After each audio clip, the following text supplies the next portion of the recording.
Shalom, saints. Today we're going to be discussing the lunar Sabbath. This is not the lunar Sabbath, however, that you've been overwhelmingly exposed to. This is the lunar Sabbath in accordance with the scriptures of Yehovah. In this presentation, we're going to be discussing study tools needed, the basis of my studies, the importance of Sabbath, what is the Sabbath, contrary to popular belief, questions to ask yourself, what determines the Sabbath, when is the Sabbath, rebuttal, and a time to come. The study tools that'll be needed. The Bible. Translation of your choice. Me, I prefer the scriptures. Strong's Concordance, or Exhaustive Concordance, rather. An interlinear Bible, or a software equivalent. Bible software, PC Study Bible, Logos, BibleWorks, Accordance, etc. A pencil or a pen. A good highlighter, preferably one that does not smear. Sticky notes or sticky tabs to mark your pages. Immunity to blunt sarcasm. This is optional. A slight sense of humor. This too is optional. But more importantly, your brain. That is mandatory, non-optional. The basis of my study is to obtain verifiable witnesses or evidence through scripture and historical data to support my thesis and to give you a clear understanding. Deuteronomy 19 and 15 states, "One witness does not rise up against a man concerning any crookedness or any sin that he commits. At the mouth of 2 witnesses or at the mouth of 3 witnesses, a matter is established." The Hebrew word for the word witnesses is aid, which is Strong's number 5707. You see, it states witness or testimony, but what I really wanted you to pay close attention to is the word, the description rather, evidence of things, which we will see as we go throughout this presentation. Is contracted from the Strong's number 5749. The root word for aid is the Hebrew word ood, which is Strong's number 5749. What I want you to pay close attention to are the words I have highlighted here. Repeat, to bear witness, or to say again and again, or to affirm. You're going to see how important this is as we go throughout this study. Matthew 18 and 16 states, "But if he does not hear, take with you 1 or 2 more, that by the mouth of 2 or 3 witnesses every word might be established."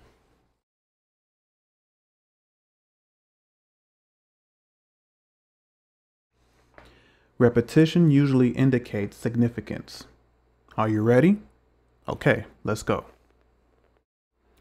This chapter is very important because here you will see how important Yehovah holds the Sabbath. Exodus 31 and 13 through 17. "And you speak to the children of Israel, saying, My Sabbaths you are to guard by all means, for it is a sign between me and you throughout your generations, to know that I, Yehovah, am setting you apart. And you shall guard the Sabbath, for it is set apart to you. Everyone who profanes it shall certainly be put to death. For anyone who does work on it, that being shall be cut off from among his people. 6 days work is done, and on the 7th is a Sabbath of rest, set apart to Yehovah. Everyone doing work on the Sabbath day shall certainly be put to death. And the children of Israel shall guard the Sabbath, to observe the Sabbath throughout their generations as an everlasting covenant. Between me and the children of Israel, it is a sign forever. For in 6 days Yehovah made the heavens and the earth, and on the 7th day he rested and was refreshed." The Hebrew word for the word sign is ot, which is Strong's number 226. It is a signal, a sign, a distinguishing mark, a remembrance, a banner, a token, proof. These are very important. Remember this word sign. You will see it again later, actually in more than one place.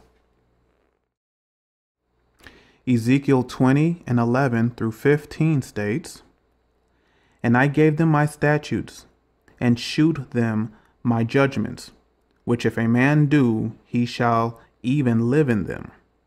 Moreover, I gave them my Sabbaths to be a sign between me and them, that they might know that I am the Lord that sanctify them. But the house of Israel rebelled against me in the wilderness. They walked not in my statutes. They despised my judgments, which if a man do, he shall even live in them. And my Sabbaths they greatly polluted. Then I said, I would pour out my fury upon them in the wilderness to consume them. But I wrought for my name's sake, that it should not be polluted before the heathen, in whose sight I bought them out. Yet also I lifted up my hand unto them in the wilderness, that I would not bring them into the land which I had given them, flowing with milk and honey, which is the glory of all lands." And we continue in Ezekiel 20:16 through 21. "Because they despised my judgments and walked not in my statutes, but polluted my Sabbath, for their heart went after their idols. Nevertheless, mine eye spared them from destroying them, neither did I make an end of them in the wilderness. But I said unto their children in the wilderness, Walk ye not in the statutes of your fathers, neither observe their judgments, nor defile yourselves with their idols. I am the Lord your God. Walk in my statutes, and keep my judgments, and do them. And hallow my Sabbaths, and they shall be a sign between me and you, that ye may know that I am the Lord your God. Notwithstanding, the children rebelled against me. They walked not in my statutes, neither kept my judgments to do them, which if a man do, he shall even live in them. They polluted my Sabbaths. Then I said, I would pour out my fury upon them to accomplish my anger against them in the wilderness." And we will end in this chapter with Ezekiel 20:22 through 25. "Nevertheless, I withdrew mine hand and wrought for my name's sake, that it should not be polluted in the sight of the heathen, in whose sight I brought them forth. I lifted up mine hand unto them in the wilderness, that I would scatter them among the heathen and disperse them through the countries, because they had not executed my judgments, but had despised my statutes, and had polluted my Sabbaths, and their eyes were after their fathers' idols. Wherefore I gave them also statutes that were not good, and judgments whereby they should not live." The reason why I read these many chapter or verses in this chapter of Ezekiel to demonstrate the importance of how strong Jehovah holds his Sabbaths, to the point where they constantly polluted his Sabbath, and it got to the point where he got disgusted or frustrated with the children of Israel and scattered them throughout the land and gave them over to laws and rules whereby they cannot live. If they didn't want to obey the truth, then they would have to live by another means or by another watered down truth or even falsehood. And we will see this in the slides to come. Here are two verses that I find very interesting, and as to why they were put right next to each other, and you'll see why. Exodus 23:12 through 13. 6 days do your work, but on the seventh day do not work, so that your ox and your donkey may rest, and the slave born in your household and the alien as well may be refreshed. Verse 13. Be careful to do everything I have said to you. Do not invoke the names of other gods. Do not let them be heard on your lips. I find this interesting that you would see these two scriptures together when he's discussing the Sabbath, and immediately after he's talking about do not let the names of other gods being heard on your lips. This is something that we deal with in today with our current calendar, our pagan calendar, as we got from the Gregorian and Julian calendar. And as we go through the slides, you will see the importance of this scripture, of these two scriptures being put together. It's almost like it was prophetic and the Father was forewarning us ahead of time. Isaiah 56 and 1 through 2. Thus said Yahovah, guard right ruling and do righteousness, for near is my deliverance to come, and my righteousness to be revealed. Blessed is the man who does this, and the Son of Man who lays hold on it, guarding the Sabbath, lest he profane it, and guarding his hand from doing any evil. We will continue with Isaiah 56 and 3 through 5. And let not the son of a foreigner who has joined himself to Yahovah speak, saying, Yahovah has certainly separated me from his people. Nor let the eunuch say, look, I am a dry tree. For thus said Yahovah to the eunuchs who guard my Sabbath, and have chosen what pleases me, and hold fast to my covenant. To them I shall give in my house and within my walls a place and a name better than that of sons and daughters. I give them an everlasting name that is not cut off. Let's see how the Father views a eunuch. In Leviticus 21 and 18 through 21, for any man who has a defect is not to draw near, a man blind or one lame or disfigured or deformed, a man who has a broken foot or broken hand, or is a hunchback or a dwarf, or a man who has a defect in his eye or eczema or scab, or is a eunuch. No man among the offspring of Aharon, the priest, who has a defect is to come near to bring the offerings made by fire to Yahovah. He has a defect. He does not come near to bring the bread of his Elohim. So with that being said, let's look at the translation of what Yahovah is really saying concerning those who observe the Sabbath that he has somewhat disregarded to some degree. For honoring and observing the Sabbath, a eunuch is promoted to a stature above sons and daughters in the house of Yahovah. So you get promoted, or a eunuch gets promoted above a son and daughter for obeying the Sabbath. This is pretty huge. Let's continue. In Isaiah 56 and 6 through 7, also the sons of the foreigner who joins themselves to Yahovah to serve him, and to love the name of Yahovah, to be his servants, all who guard the Sabbath, and not profane it, and hold fast to my covenant. Them I shall bring to my set-apart mountain, and let them rejoice in my house of prayer. Their burnt offerings and their slaughter offerings are accepted on my altar, for my house is called a house of prayer for all the peoples. So what does the Almighty think about the stranger or foreigner? Let's see.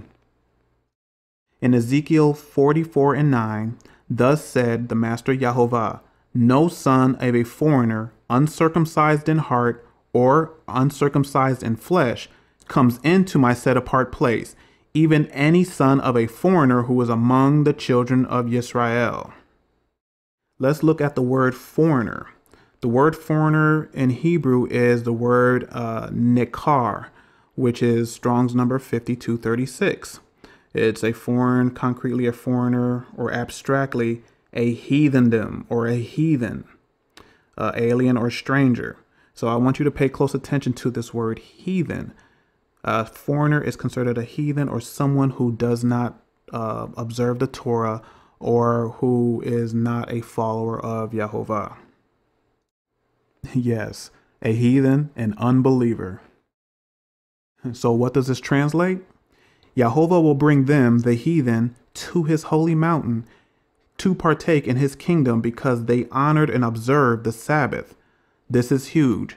So what we're seeing a pattern here is when Yahovah has a standard of negating someone or not allowing them to do something.